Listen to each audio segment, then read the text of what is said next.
This is Phantom Electric Ghost doing live on the air for the first time with Alec Harrison. You're a film and documentary composer. Welcome to the Phantom Electric Ghost podcast. How you doing tonight? I'm great. I'm doing well. Thanks for having me. Appreciate it. Before we get to the heart of your story, we put a little business out of the way. If you see that QR code on the top of the screen, that's where Podmatch. Podmatch is kind of like a Tinder for podcast guest and host. So that's how we book a guest on our show. So if you're somebody who wants to be on a podcast, if you're a podcaster looking for guests, it's a good way to do that. So scan that with your phone now, and that QR code will bring you there. You can check it out. And before we get to the heart of your story, I always ask every guest on the show a couple questions before we start. What motivates you, and why do you do what you do? That's a good question. I think what motivates me is learning the art of music. You'll never learn everything. And there's always something new. The expression, the more you know you don't know anything, is very true when it comes to, I think, any kind of art. And I do it because I just love story. I love storytelling, and being able to engage in that process with music, which is what I'm comfortable with, is really why I do what I do. Yeah, and you specialize in documentary, like films, doing the compositions for those, for that and feature films too as well, right? Yeah. You're from Canada, right? Or Correct. Yeah. You're in Calgary. You still there? I am. Yeah, I'm just south of Calgary, and it snowed a lot today. So if you're listening somewhere that it's warm, you're lucky. It's very cold and snowy here today. I'm in Concord, New Hampshire. I'm not too not too close, not too far, but I'm in the kind of area that's similar. Yeah. We get hit with some weather, that's for sure. Yeah, we get hit with the snow, which I don't mind. So one of the things we're going to talk about, which is important, is the human connection and storytelling. Now, the thing that's interesting that I would just do a background is I'm an electronic musician. I use Moogs, I use like Roland Junos and stuff like that, and modulars. And there was like, when Robert Moog created the Moog, there were people from the conservatories that said that's not a real instrument. And you know, today people don't really think of a Moog as not being a real instrument. No, right? I can't imagine someone looking at that and saying, "Oh, that's not an instrument." I mean, the spoons are an instrument, so you know, that's how you play it. It's what you do with it. So like the tech now, we've got all this AI generated, generator of music. And if you go back in the day, like the old Moogs didn't have keyboards; they used sequencers, and people use like low frequency oscillators and other triggers to trigger the music in a non-standard way. And experimental musicians have always tried to look like beyond a piano or a guitar. I use like 64 pad matrices to be able to do alternative type of note structures that you couldn't do on a piano. So there's things that you can do with the tech that can push things forward. And then there's, a guitar and having a great like German piano. That's great if you can have it, Yep. Well, and I think it's interesting too, because electronic music kind of opened up an opportunity for musicians who didn't have like classical theory, and proved that you can still write a song, you can write a piece of music with essentially no knowledge of the technical aspect of music from a theory standpoint. And in some ways it could be better, because you end up with a result that you wouldn't have if you did have all of this theory knowledge and you're trying to follow rules. It's very free. It's a very free way to write and compose. And it's cool that you've got all that equipment, because it really was like a conduit into this new world of making music with electronics, which is that's why your focus. You're doing that type of work. Yeah, so I mean, a lot of what I do, the end result sounds like acoustic instruments or an orchestra. Plugins, gauze and exactly. But there's still electronics in there, and so anytime you can sneak in a Moog or a Juno or something, you got to do it, right? Yeah. Well, because the thing is, it's like the argument why the DX7 kind of became popular versus like the Mini Moog, was the Mini Moog takes up a lot of bandwidth. And the DX7 with the digital synthesis, it's not as heavy in the mix. It doesn't take up all the room. Yeah. And Yep. so if you're a composer, sometimes it's like, well, that Moog is like overdoing it. It's like the Hammonds and the Moogs and the, all the electric pianos with their full polyphony is like that was maybe overdoing it, but now Yep. you're underdoing it. Yeah, yeah. That's right. Yeah, we need some of that analog back, you know? It Yeah. can sometimes you don't need much Yeah, to make it it effective. can be a little heavy, Yeah. I like listening to the Yes and, the Genesis with Peter Gabriel and, you listen to the experimental stuff. I was just listening to a bunch of Zappa and, and some others, but and Sun Ra. It's like, so I'm all over the map. I'm listening to Yeah. everything, but it's like, I just like people who are pushing something, like are pushing something different, a different approach. Like, I always thought Pete Townsend was a great synthesis because he's a guitar player. Yeah. And the way he approached Baba O'Reilly or Won't Get Fooled Again, the way he did those sequences, and he Yep. ran them through like the EMS, Yeah. like that, the way that was brilliant through like he actually used it a couple like he ran it through filters and envelope followers, I think. And by doing that, Yeah. he created this thing that a keyboard player wouldn't have done that. No, that's exactly right. You can write parts and come up with things that a player wouldn't necessarily be able to recreate, and that's okay. That's why it's different and interesting. And I think we know listening to it that we're not hearing somebody play that part live, but that's what's so cool about it is that it's, taking a machine that you could make sound awful and make it sound musical. Yeah, yeah, figuring out how to do generative patterns or, 'cause I spend a lot of time just playing with like, sequencers. Yeah, Voltage controlled sequencers with like CV, like physical CV, not digital CV, right. Yep. Yep. because there's something about those old modulars that you're really experimenting. Like, okay, let me invert this signal.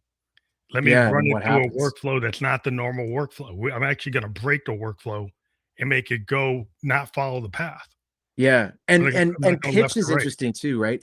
Like we listen to samples now and they're all very perfectly in tune, but those instruments weren't always perfectly in tune, and that's why they sounded so good. They're not supposed to be Yeah, perfect. I think that's a mistake. I think with some people in the DAWs Mhm. is because in the DAW you spend all your time looking for perfection.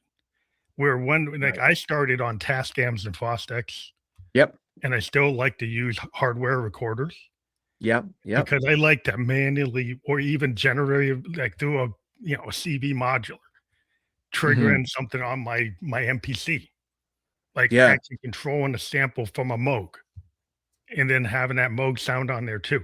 And then letting that be an imperfect because Mm. that's the whole point when you listen to the older music. Like you try to put it against a click track and it won't work. No. So No. it's like that's why it's good. Yeah, like, I mean, listen to, like, what was his name? Jay Dilla, was it? Yeah, yeah, Jay Yeah, Dilla. he played everything live on the MPC, and it's like there's so much push and pull, but that was what made it cool, you Yeah, I know? like that MP. I have a Force, which is kinda like a different version of a MPC, but actually has a bigger grid. It's like a 64 pad grid, Oh, yeah, yeah. and then you can, like, trade these generative things, and you can link CV to it. So I can have a mode coming into the mix, and then using all those pads, and you p manually play the pads in a arranger mode, and then Yeah, you can create these, like, sound paintings, kinda Hendrix and, yeah, George Martin penned the idea of a sound painting, where you could yeah, use the yeah. studio to even sonically paint with layers the Mhm. music to tell a story, which I think as a filmmaker, you must be totally about that when you're, painting that picture to go with a film. Yeah, absolutely, and, yeah, it's interesting because the process of writing to picture isn't linear. It's very rarely linear, Yeah, especially it's on like a all over the place. yeah, you're usually starting at the end. Like frequently I'll start with the last thing or find where in the film do we have to be the biggest or the most dramatic or the most heroic or whatever the emotion. And I'll often start there and then let that inform The rest of how it these other areas are going to work, right? Sort of pull backwards from it. kind of start to figure out your theme or the biggest impact, and then maybe you have hints to the theme. You Yeah. listen to like Star Wars, John Oh yeah. Williams. You Yeah. listen to how he approached, doing our Blade Runner, listen to Blade Runner, listen to like how they approached it. And there's a lot of synth heads that know about the Blade Runner soundtrack. Yeah, of course. Yeah, of course. The Yamaha, yeah, the Yamaha like Dream Machines being used now, Yeah. but CS80s, but I get too technical a little bit, but yeah, this seems like to me, some of the kids today is like, wow, plug in the plug in. Yeah, plugins are cool, Hmm. but there's something like if you could get like an old an old like Juno 106, Yeah. Oh, or no somebody kidding. lets you have like any of the Moogs, like Hmm. any Moog you can get, even the Radio Shack ones. Yeah, yeah, yeah. Well, yeah, it's true. I mean, like, and often, you'll see people online talking about, oh, I found this at a garage sale for $20, and it's like, that's a Juno 106. Like, where did you get that? It was Yeah, the guy didn't want it, or someone just doesn't know what they have, right? yeah, And those are just brilliant. I mean, I yeah, got my Juno, and then I got a modern Juno that has like generative technology in it. It's got like yeah, a like an and I found like that generative thing can be really interesting because you can control it with a lot of it has a lot of control structure mm, because they brought back and so you can actually go and trigger the generation kind of like you do with a okay, module. You right. can like you can keep on changing things that go into it. And if Oh, you that's keep on cool. changing things that go into it, you can have very, very unique things. And if you run it into a recorder as you're doing it live, Hmm. you can get something kind of point in time and very cool. Yeah, yeah, yeah. Like that's how it is. No, there's nothing else like it. Yeah, that's why I In like to that. do because there's people's like, "Oh, I gotta clear this stuff." It's like, you don't gotta clear if you run like if you compose like that with electronic instruments. A lot of times you won't have to worry about clearing anything because you're gonna make something super unique. Yeah, there's no. Yeah, exactly. It's entirely its own thing. It's very, very unique. So no, Yeah. that's cool. What do you think about like AI? I mean, I just Yeah. pointed out that AI and I found a way. 'Cause my just give a like disclosure. My day job, I'm a software guy. I'm a software Okay. developer, so I can afford my modes. Yeah. But what I find is like it's a crutch. It's a tool, just like Hmm. a sequencer's a tool, a mode's a tool. You can Yep. overdo it. You can decide, hey, I want an acoustic instrument here. I want somebody playing a real sax versus a pad, like a software sax, Yeah. right? Like it can get really good with the woodwinds and stuff today. Like, Mm. but there Oh could yeah. be a reason why you want that sax player, that woodwind, or the flute player, or the clarinet player. There might be a reason why you want them, right? Yep. Exactly. Yeah.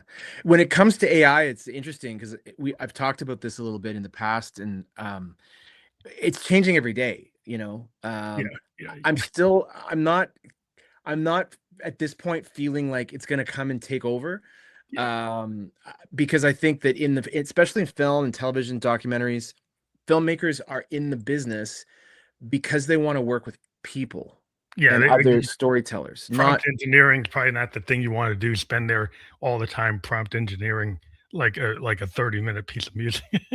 Well, that's it. And I think the view of AI kind of from the outside, and questions I've had from people that know what I do but don't understand maybe Well, all of it, or all of it, certainly yeah. AI. There's an assumption that someone's going to go and shoot this movie and spend all this money on it, and then the movie's going to come back and get edited, and they're just going to like feed it into some magic box, and then the perfect score is going to come out Yeah, the it'll other end, give and you it's. something, and it could be somewhat convincing, but it's gonna have no soul. Yeah, that And and if yeah, and it's glitchy, it's full of yeah, glitch. I was playing with some, like, stuff just to trigger, like, random words. I would give it a generation of, like to come up with, like, very kinda unique jazz kinda thing, like idea, like, if you think about Coltrane and you yep, think about Sun Ra, space is the place. They just kept on saying space is the place and the different yeah, variations of that. So there's certain types of jazz, like I Love Supreme does that. So I said, oh, what if I do some spoken word? And I actually have the words. And I'd say, let's randomize them and put them in different places. And then maybe mm. run them through sound generators and change the pitch and do all this stuff. But that's like, I'm still controlling what I want. Yeah, you're still in control. It's using it like a tool, and I just don't see a scenario, and I could be wrong. We could come back to this in 3 years, you and I going, oh my goodness, we had no idea. But I just don't like, if you're entering into this industry as a filmmaker, as a storyteller, you're doing it because you want to work with other human beings. And if Yeah. you're coming in It's a human touch. because you want to make AI generated movies entirely on your own, that's cool. Like, go do that.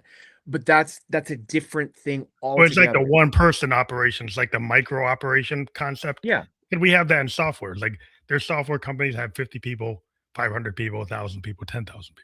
yeah, yeah, AI is some now in some situations, if the guy's smart, you could leverage like a 500 person company could be done with like two guys, yeah, right? From yeah, software point of view. yeah, However, you still need the human beings in there because the software just like to pillage other stuff. I mean, the AI right, likes to look at what has already been done, yeah, and the models to kind of theoretically think like a real critical thinker is not fully working right. no, The idea is they want to go to that, but it's not sentient. It doesn't have a soul. So even if it does it, it's still not a biological human being. And so right, no, it will mirror what it knows and what it's been yeah. trained on, Yeah. but it can't Yeah, really. yeah, it's been trained on the work that you and I are doing and putting out there, right? It's Yeah. learning from that. Like, one thing that I think is cool about AI music, that it's kind of cutting its own path, is when you hear, like, these really rich, like, soul and R&B versions of, like, classic rock songs. Like, here's Mhm. AC/DC if they were a funk band from Or the change it, tell it to do that because it listens to what was there and it kind of modifies yeah, it. and it sounds incredible, but it's interesting because it's not something that human beings are probably gonna wanna go and do and spend money on and hire a band and do all Yeah, they these wouldn't charts. do it. These are things that kind of like blue sky ideas. Yeah, it's They like, can what look would blue happen if sky. we took this and we took that and we put it together and made it, you know and if AI can do that, you're probably creating something that would be insanely expensive to do, that has no real way of recouping your cost even. So for AI to go and do that is kind of neat, because it's like, oh, that's fun. Like, if Michael Jackson's songs were all done by swing, like a 20-piece big band.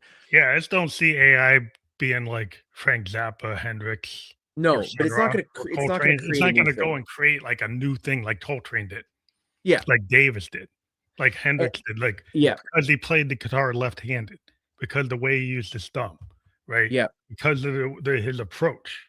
Yeah. Right? It was very Cherokee mystical, all this stuff with psychedelia, and so it was a combination of psychedelics, like indigenous Cherokee mythology, Hmm. and the blues. So Yeah. it's a rare kind of combination that creates a rare situation. Yeah. Yeah, I Yep. don't think like where's the pain that the AI has to do the blues? Where's the That's Yeah, true. because that's where the truth is. Like if you're the Delta blues guys, like here go to New Orleans, like it's coming from a place like that machine. It's like plastic. Like Yeah. that's plastic emotion. So there's Mm. something about it that doesn't ring true. If you look at like artwork, my daughter's a graphic artist, and she's like, I can see the AI. All the artists she knows, they can see when something's AI. Yeah. And Yes. and she like thought that they were, oh, it's gonna ruin my opportunities. She's getting tons of logo work. She's Mm. doing like work for web for podcasts and all kinds of stuff because people realize that if you use AI, you get copyright strikes. You don't have really unique pieces of work, Yep. and it doesn't have that oomph, like you're saying, like why you want to work with a human Yeah. in film. It's the same thing like in art, Yeah. like any kind of art, like music and art, physical art. Absolutely. Like that, I think that human connection, like we were talking about, I just think like the people. I talked to a tech bro that owns one of these companies, and he Mm. said, "Oh, we're going to replace all the artists." It's like, yeah, you want to tokenize all the you. He's like, you want to make that you want to be the profit center, like for Right. everything, right? And then that's what your mindset is, but you have no idea what art is because you're like, you're STEM. You're just all STEM. You don't think about. You never look like the philosophy. You don't like the softer things. You didn't read art. You didn't go to art history. You didn't listen to jazz. You didn't. But you don't. You're kind of boring. Boring. That's That's what. true. And it's like if you're trying to, like you said, tokenize art, or create a little factory that's pumping out things that you're calling art, you're a factory, you're a business person, but that's not art. That's not an artist. That's just reproducing, It's a and widget. and and just like raking the history of what's already been done. And yeah, it's like a several photocopies in one It's like the package going. Model T. Like you've gotten an industrialized. We have industrial metal, industrial electronic, but it still Yeah. comes from a kind of punk aesthetic, Yeah, right? exactly. He has like a Joe Strummer mindset, Johnny Lydon mindset. Yeah, yeah. Ramon's mindset, like a Yep. television mindset, where you're coming from that kind of point of view, even like a Bob Mould mindset. Like, but like, is the computer really gonna be like Bob Mould? I don't think so. No, because it's everything it's doing is borrowing, and it's borrowing from everything. And I mean, I think it's a cool learning tool. I think I could see Yeah, you can learn occasions a lot. where, if you're studying theory or Here's orchestration or composition, AI may be able to say, hey, here's 3 pieces you should listen to based on what you're what you're studying. doing. Yeah, it could actually like it can Here's sniff what you're doing. I was talking to Yeah. one guy who was a producer that worked with Toto, Yep. and he would put like AI into his studio on the board and everything, and it would recommend like software plugins based on the style Mm, that he was using, like Neve processors, and like recommend and make like virtual versions of those based on what he wow. was playing. And I think Wow. that's kind of a cool thing. It's like that to me is a help, because then you can go Totally. and show me in 15 seconds what does it sound like if I use this processor, what does it sound like if I use this one, and Yeah. then but maybe you could get into a problem because like Mm, sometimes limitations, as an artist, hmm. actually like my Moog is monophonic. It's not like Right. it's not polyphonic. It's not like it's not fully uh have full it's not like like a real piano is like total polyphony. Yeah. Like you're limited like on it like an 8 voice or a 16 voice machine may have a Yep. cool modern 256 voice Yeah. synth. Yeah. But like when you're limited to a monophonic thing like a mini Moog, Hmm. you can only do like one note at a time. And maybe you can Yeah. force it to do duophonic, but that limitation kind of guides where you're gonna go with how you're gonna use it. Yeah. Right. I mean, it's interesting. Like if you think about, the music that we would associate with like the medieval times and castles and kings and knights and the trumpets and those horns, they're very specific, and you can get that sound by using those notes. Mhm. They weren't writing it like that. They were playing those notes because that's the only notes those horns could play. Could do, They could yeah. play like five. So then you have two people with two horns. It's like, well, I'll play this. Your options were limited, and when we hear it now, we kind of associate it with that time frame in that era. But it was born out of limitation because those instruments weren't like a trumpet today where it can play all 12 notes. Yeah, It it was can't play it doesn't have they weren't fully, developed. Like, there's Yeah, an evolution of the instrument to be able to have the full range, to yeah, actually to run a full scale. And if you don't have these, like, instruments that had that, and the thing about electronic instruments is, like, if we went from monophonic to polyphonic to, like, full polyphony on hmm, some of these things, but it's like, I think the idea is you come at it from a different perspective. We have like West Coast, additive synthesis like Buchla hmm, versus like Moog. Like Buchla stuff is like out there. Like not yeah, everybody uses it. yeah, It's very, very specific, has kind of a very atmospheric, kind of very experimental use. The yes, the, the, yep. mi- the Moog stuff is more traditional. People have heard it. The People Buchla have heard stuff, it. it might be there, but you don't know. You might not Yeah, really know where it came from. yeah, yeah. It's, You know what I that's a mean? good way of putting it. That's a good way Yeah. of putting it. Yeah, and then we have all the added, we have this modern synthesis with it doing all kinds of like things with the samplers and Yeah. and different perspectives and granular synthesis models and we're just trying to say, well, what's the next big thing? Like in terms of like what you can do. I saw something that was like a mechanical Korg, like acoustic synthesizer. Wow. It just popped out and it actually is kind of like it has magnets and resonators. And then it Holy has like smokes. filters. And the oscillators are actually the magnets and like a guitar. Well, Right. more like if you were like playing what is it called? If you're playing in jazz, not a yeah, I can't get it in my head.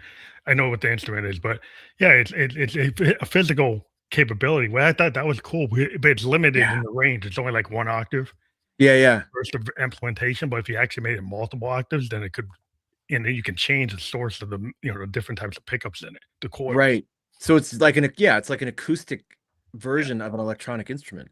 Yeah, And I think That's that wild. stuff that kind of pushes the envelope for me when I'm looking at people coming up with different models Yeah, yeah, of yeah. what could you do?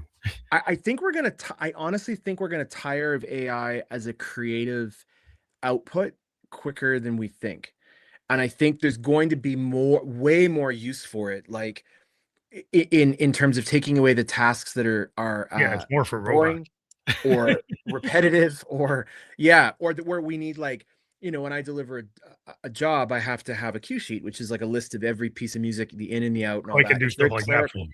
Yeah. It'd be great if it could check stuff or create it for me to be super accurate. Great, go do that. Let me worry about melodies and rhythms. AI, you go do those. Transcribe all your stuff and actually get Yeah, it for you, like, very accurately and not like what maybe the other techno it could get to a level where it actually is accurately getting like 99.9% of what you yeah, actually did, and then helping you with your copyright and your registration. yeah. All the stuff that you kind of forget about because The you're business stuff. tired and you're trying to remember what you have to do. Um, but I think we're going to get tired of it because I mean you even see it on social media now. People are sharing AI Oh, slop. video not knowing it's AI, and The it's like, slop, no, the that's AI not slop is what they call it. AI slop. It's like an overload. It's like it got like they found out there was like 50% of the posts were all coming from slop, from like Wow. bots. And Jeez. people were getting like it was actually affecting the influencers who are humans, right? Yeah. So these humans were, they're getting like millions of people and they're actually earning, they can actually make a living on YouTube or make a Yeah. living on TikTok. And then all this AI slop started cutting into them. Yeah. And it was just nonsense. It's just Yeah. total garbage. Yep. And it's kind of like junk food. It's like you will go to that junk food hamburger place if you don't have time. But if Yeah. you have time, you will go to the diner. You will go to the food truck. You will go out of your way 45 minutes to go to get that burger that you had that this guy does it different than anybody. Yeah. Yeah. Or the Yeah. donut. Yeah, that's in whatever the robotic industrial version of it, like you said, you get tired of it. Yeah. Yeah. I think so. I think it's uh you know, I know people can be fooled by AI images and video clips and things. And I don't know. I do think there's going to be a pushback. There's all of these rumors too that it's going to take over everybody's job and everyone's going to Yeah, be out it's of a limited. job. We have seen a problem in software where, like, you think that it can take away all those jobs, Mm, and because the executives in the C, they don't really know what people are doing, no. right? So, but the problem is was that it can do kind of rote tasks, but the Hmm. thing is, like, in any industry, we have this kind of concept. You have what you call a happy path, which is like an 80%, 80/20 rule. Yeah. Yeah. It's like 80%, maybe the AI could do it, but the 20% where things aren't standard, things Yeah. are exception processing. Like, give you an example. In an insurance company, you have regulations, you have rules, you have laws, you have structure. There's a Hmm. total structure of what the happy path 80/20 rule. But Mm, the 20% may actually bring a lot of money in. And yeah. it's totally manual. And it's Mm, totally running on spreadsheets and some actuaries doing magic and that stuff, people have been wanting to get rid of it since the 70s and they haven't gotten rid of it yet. right. And I think the people have underestimated how much human beings actually are involved in flows. And they Yeah. find That's out a and good they end up point. having to hire them back. I've seen people get hired back. Wow. Well, that's good. I mean, that's positive, right? It's yeah. I think we're still in very, very early days with AI, and it's changing all the time. I mean, this new thing, what's it called, Claude? Yeah, That Claude is people very advanced. like. I was learning a little bit about it today. It's wild, but I don't know. Apparently, there's like 160,000 users now who have all gone all in on this thing and been like, "Hey, AI, here's my computer, here's everything, here's my email, my bank, everything. Just you go to Yeah, I think town." the problem what you have with the AI is the gates and the regulation on it are like non-existent. Like, so if you were thinking the NSAD and the Securities and Exchange, it's kind of like Bitcoin, Yeah. right? So you're running the risk because the problem is not even a backdoor into these things because when you give AI rules and you tell it this is the rule, don't give this information out. Mhm. If you keep on pushing on AI, it will actually give you the information. Yeah. So it doesn't have a good rule. So if you give a lot of your control over to something like that, you're gonna get hacked. Yeah, I can't imagine. Like, I know people are excited about it, but we don't, like you said, like we don't know where it is on the other side of things, like Yeah, what's going on the problem is behind. it has access to patents, Mm, privacy information, proprietary information, and it has no rules. Like in the EU, they've started to say, no, you can't do that. If there's yeah, a privacy rule or there's property, like you own intellectual property. Like right. we what you see today, like when you have a song and somebody you get a copyright strike and somebody used your sample and they didn't clear it, Hmm. AI needs something like that. And Yeah, right now it doesn't really have it. yeah, yeah. And the problem is it's going into patents. It's going into people like, like a pharmaceutical company patent. It Right, might find it. It might go and replicate and give it to some micro manufacturer, and then they totally like ripped them off, and the patent wasn't over. right. That's the problem with the tech. The tech can do anything, and you're not controlling it. And if you live in a economic system or any kind of system, you need rules, and especially for artists. Yeah, You totally demonetize us and say that our songs aren't our property. They belong to them because they think the tech field, they think, oh, we can just tech bros, oh, we own your music. yeah. We're just gonna take it. We're just gonna take it because we gotta train it and then happens to give some kid your secret sauce and then they're making money and then you're not getting any of it. Yeah, right. And I think I mean, we've seen it in Canada. There's a push right now. There's a few petitions going around that are getting quite popular to say, like, to no to AI scrubbing music, like cut it Yeah, out. you gotta have an opt-in. And my whole thing is this: if you want to train it, fine. You have to, but you have to give me money. Just Yeah, like if somebody used my song and they didn't clear it, they gotta clear it. If they wanna use it, they gotta pay me. yeah. This is how it And so if I goes. have my number, if I've registered it with the BMI, with my pro organization, I got it registered, and you use it without getting my approval, you're gonna pay me. They want to make it so they don't have to pay for the patents and all the other stuff Yeah, yeah, because they think we're in a new world. We don't need the stuff from the 19th century. yeah. Like, but I don't think so. No, it doesn't work like that, right? And I mean, AI could be great at scouring the networks, I mean networks as in broadcast, but also Yeah. online and everything to to maybe pull things that are not cleared properly. And I mean, there's bots already kind of doing Oh, that, yeah. right? I mean, we had bots that were doing that before the AI, but now they get Yeah, even more advanced. And then yeah. they can like, I had a problem where it was like blocking one of my own songs. Like, this is my song. And it said, and I was using it, and it said, well, you got to get it cleared from me, Mr. Jones. It's like, I am Mr. Jones. So it's like then you kind of get into this, okay, this tech is a little out of control. Yeah.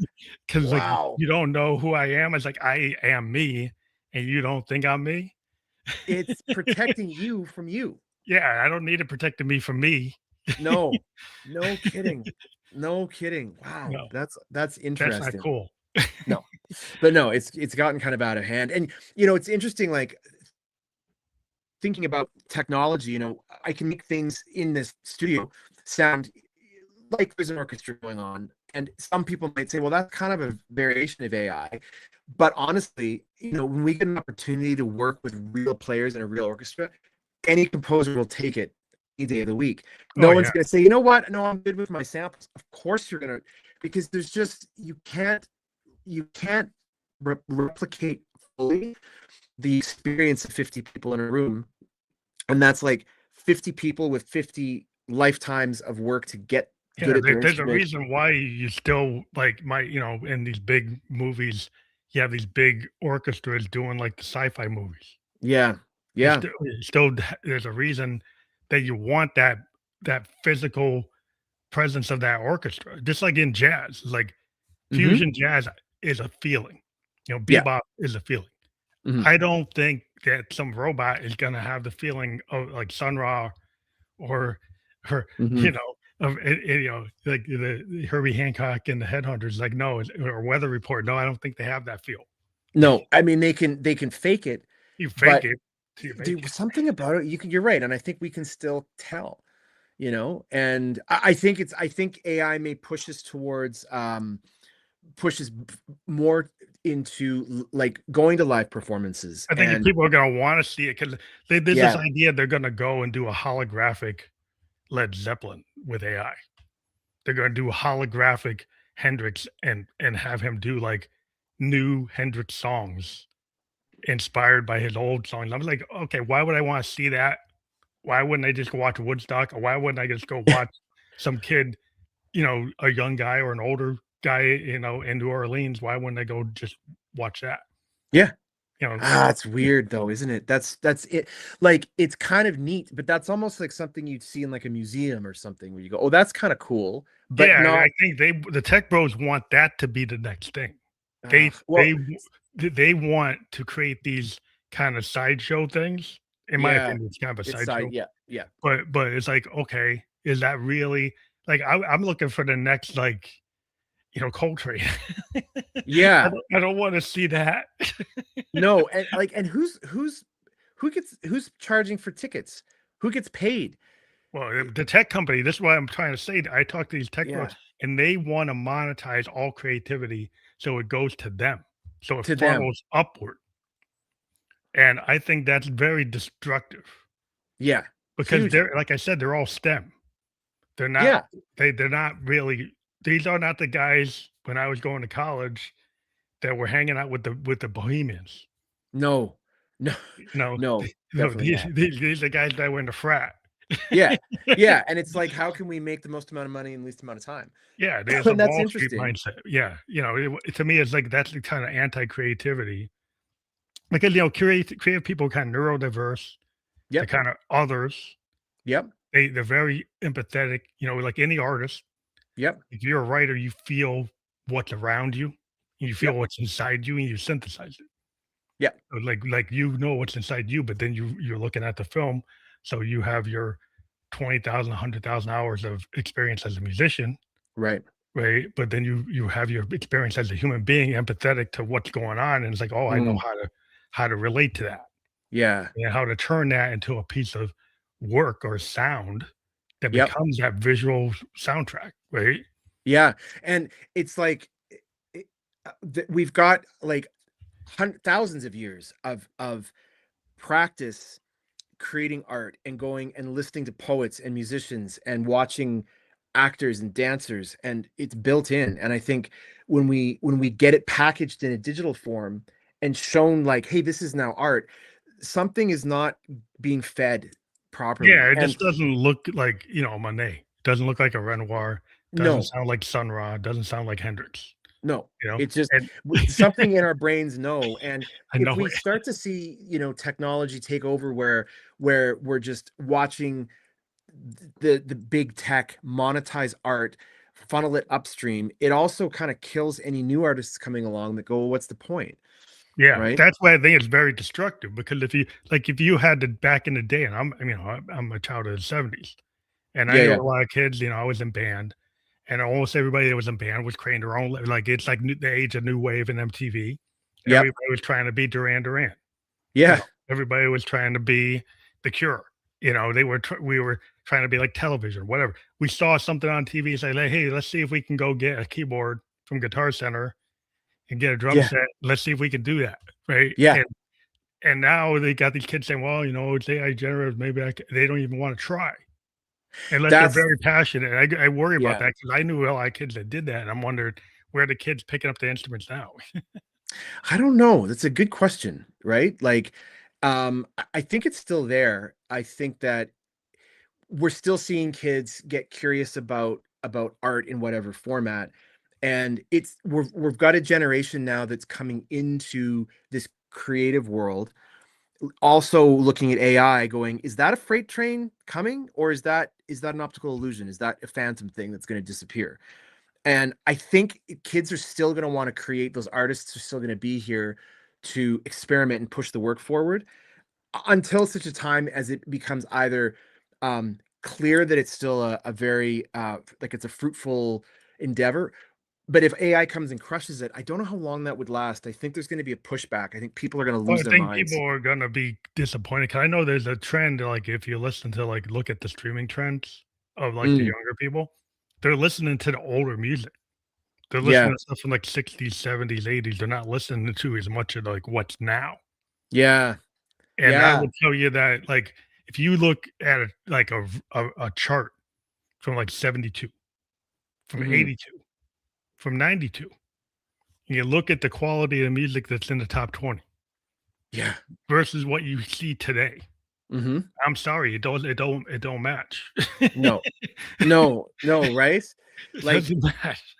there's still some really talented artists, but They're at the bottom. it's They're it's kinda at the bottom of the chart, and yeah. and and they're not.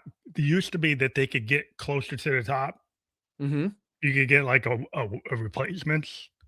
You could Yep. get like an Echo and the Bunnymen. You could get these bands that weren't super big. They weren't Guns N' Roses, but Yep. the kids could dig them, right? And Yeah. they were doing something different. And Yeah. now everybody's like doing all this DJ kind of focused work, CDJ kind of Yeah. EDM, and it's all the same drops, all the same plugins, it's all the same beats. It's very repetitive, and like, how is that inspiring? Yeah, I mean, it's gonna I think carve a path for, other artists to come along. Like my family and I will from time to time we'll go into the city and go and see like a Broadway show when they come through town. And like those theaters are still packed. Like and People people want want it. Like we went and saw Moulin Rouge a couple weeks ago and they had a live band and incredible production. But like sitting in the theater, I'm like, people need this still yeah, to but happen. that 'cause it's like when you see like a one act play or you see like a musical Yeah. and the coordination of the human beings doing that performance, and it is like a moment in time. Every day that you go to see that show, they're gonna do it a little different, and that's the point. The problem with the AI, it could do it the same every night. Yes. And I think people are gonna not want that because the Eagles got in trouble on their Hotel California tour because they kept on telling everybody in the band they got to do it note for note what was on what was in the record. Right. And everybody was getting burned out Yeah, because yeah. it's not fun. Like Joe Walsh, why would he want to play it note for note? Like, is that the point of having Joe Walsh on stage? Right. Yeah. No, it's good. Good point. Right. Yeah. Yeah. Yeah. Yeah. And that's a very good example, right? Like we want the imperfection. We want the humanness. And Hans Zimmer had a great interview a while ago where he talked about because he'll sometimes go on tour with a band and Oh he's yeah, got great yeah. musicians. And Zimmer's like he's a Blade Runner. yeah, but he hates playing live. He hates it. He Well, gets he's very not an nervous indoor going on guy, stage. right? He's an Yeah, indoor. because he gets out with his guitar but someone said to him, "Look, go out and tell the audience that you don't like doing this and you're kind of nervous and watch what happens." And so he went out that next night or whenever the next show was, and sort of everyone's going crazy, and he just said like, pardon me, he's like, I don't love playing live, so I'm going to make a bunch of mistakes, and everyone went crazy. They're Yeah, they ah, want to see him say this to kind of jam it, yeah, like just do something like make like us make a feel Brian like Eno, just play, yeah. be cool with it. And make us feel like you're one of us, right? You get nervous, you don't, oh, Yeah, that's but kinda you're a like the human punk being. aesthetic, that was, like, what the Clash was about, and Yeah, what the Ramones were about, like, you have heart, you don't have to be Jimmy Page, right? right, You don't have to be like Yes, right? And turn your right, back to yep, the audience and be yep, like, "We're brilliant." Like, I mean, I like Yes, but the idea was the punk movement kinda came, and then the new wave was like a punk aesthetic with, like, synths yep, and guitars, and the idea was like, oh, you could come at it like Bob Dylan's, like, his voice, right? yeah, Wasn't perfect pitch. It's very different. It was yep, about the song. It was about the writing. yep, It wasn't about the voice. But the voice is actually integral because he's imperfect.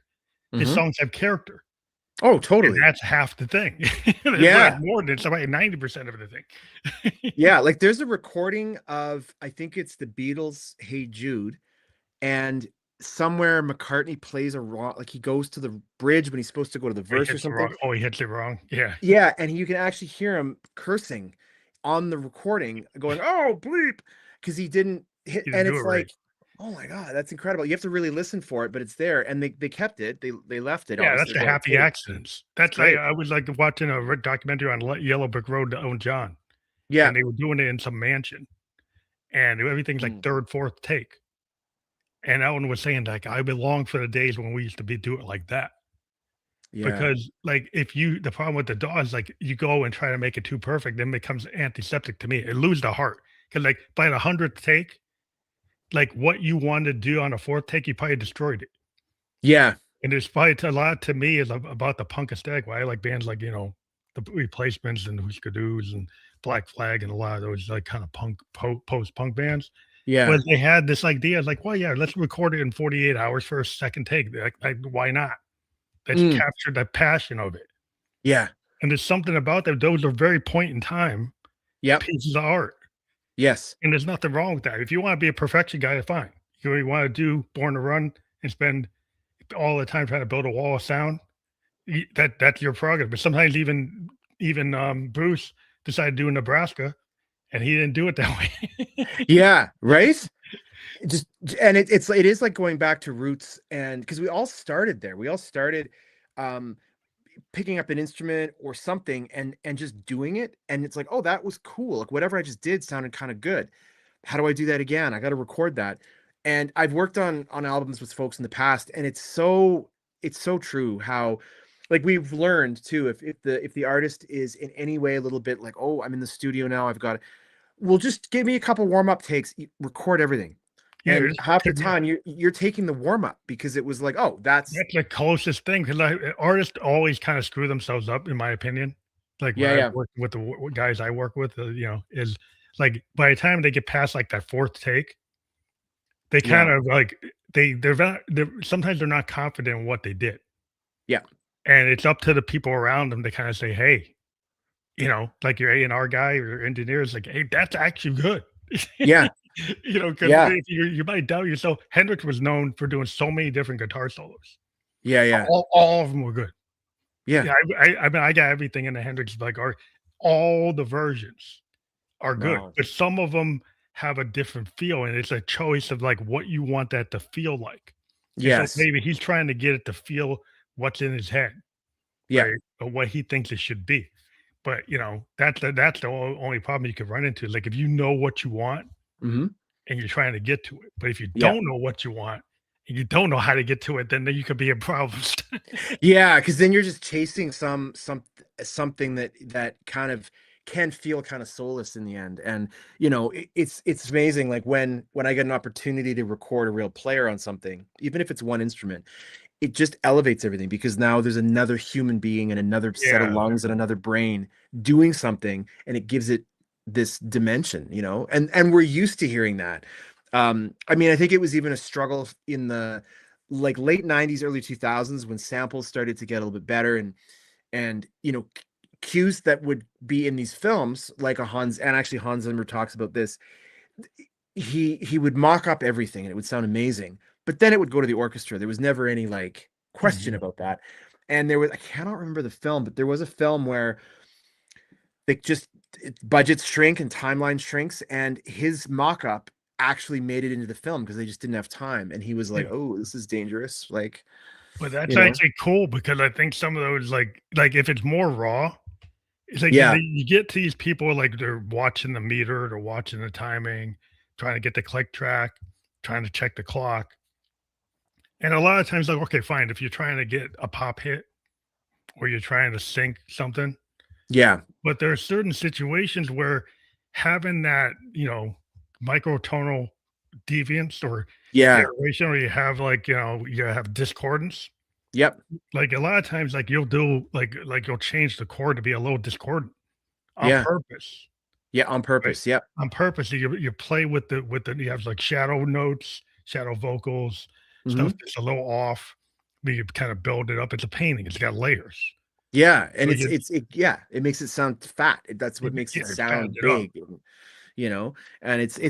we can get into being too precious with things where it becomes kind of sanitized, and that's why I worry about the everybody's in the DAW, right?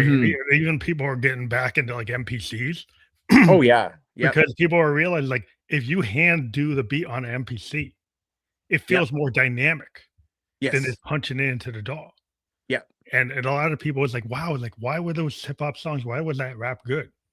Yeah, they were using like real vinyl, DJs, and they're using like 808s, 909s. Yep. And even now today, people want like somebody was like, why am I going to buy this DAW? Am I actually going to get an 808? Because I have an 808, I get an MPC. those Yep. physical hardware, I could do a lot of cool stuff. Oh, I might yeah. be limited that I can't do as much as the dog can do, but those limitations, you can still do a lot of cool things. You can do a lot of cool things. And I mean, like, and Sonic had the, I think it was the ASR-10. It was a Oh, sampler, yeah, that's a nice machine. and those converters just Sound different. sounded great. And those things are still very valuable on eBay and hard to find because The converters, yeah. there's just something about it that it wasn't, they weren't built that way necessarily on purpose to be Yeah, great. They they just just sound good. they Kinda just like were. like the filter on a Mini Moog. Yeah. Yeah, it has a defect. Yeah. You know, the CP3 has a defect, but the defect sounds cool. Yeah.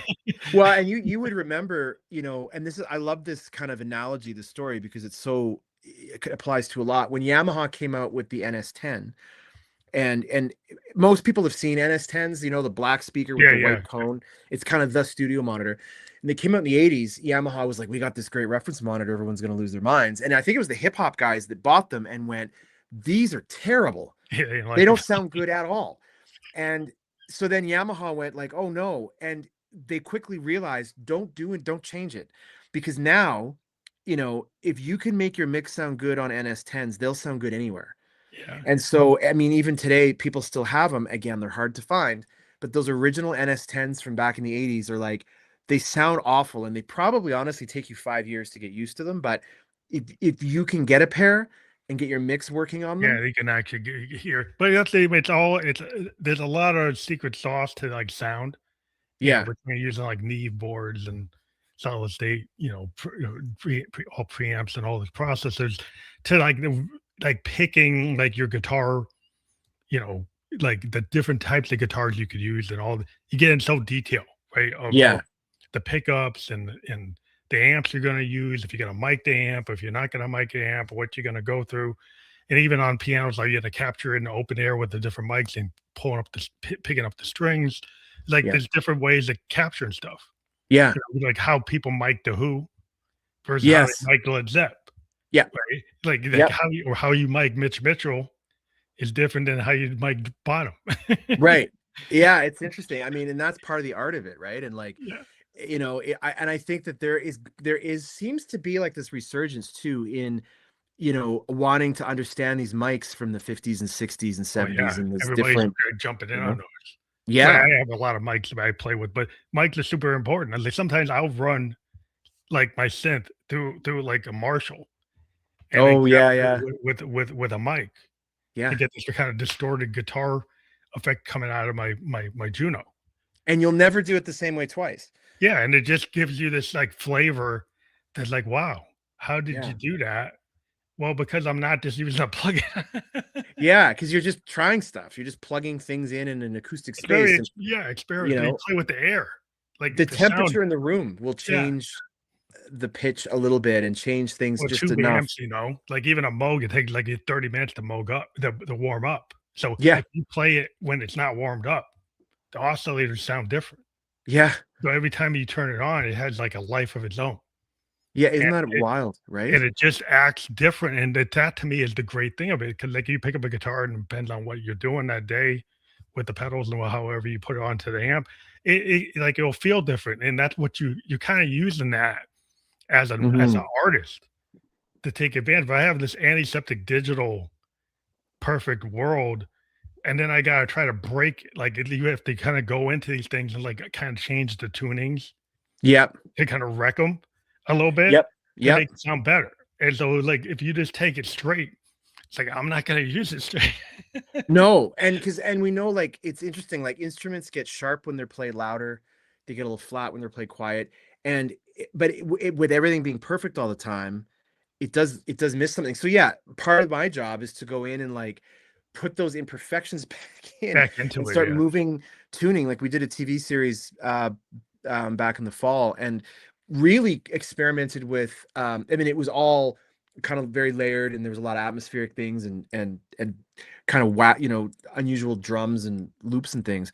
But a lot of it was just bending pitches so that Yeah. it was almost uncomfortable in moments, but you're creating this tension Yeah, you wanna do that. Sometimes you with play yeah, I like the RD piano from Roland because you can you can tune the strings of the piano.